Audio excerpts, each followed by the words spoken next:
I don't think they're going to own the metaverse and run the metaverse, but I just like the fact that there's hardware getting produced which can take everything along that much faster. I was just interested on your take on the meta side of things. Yeah, so I understand, and as every day passes, I too are becoming more, let's say, in love with the idea of decentralization and how healthy that can be for the world. Yep. On every level, from supply chain issues we're seeing right now to finance systems to ownership of property, your identity, all of it. I feel you guys. But let's get back to reality. Do you think that a piece of premium, affordable hardware that makes, let's say, a Ready Player One type of experience possible can be created in a decentralized way and manufactured in a decentralized way? Certainly not within this decade or the next decade. Maybe in some future, where we have decentralized robotics factories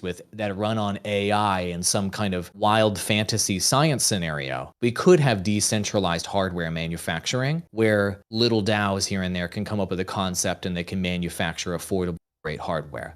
But in today's reality, that function, the hardware function, has to be centralized. You have to have a centralized group of engineers that are funded by a centralized investors, that are tested and have global distribution in a centralized delivery and supply chain network. It just has to be centralized today. And so I understand that you have the dream that you want everything to be decentralized, but hardware cannot be. Your RTX 3090 you just bought for your computer, there's no DAO and there's no decentralized entity that could make that hardware. I'm so sorry, they just can't.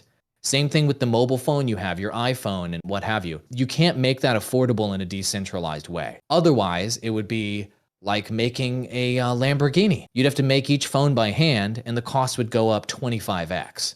You'd have to make each metaverse hardware, let's call it, whatever that's going to be, by hand, and it would be 100x more expensive per unit. So long story short, I think the future of metaverse and this space is a marriage of sci-fi and DeFi coming together.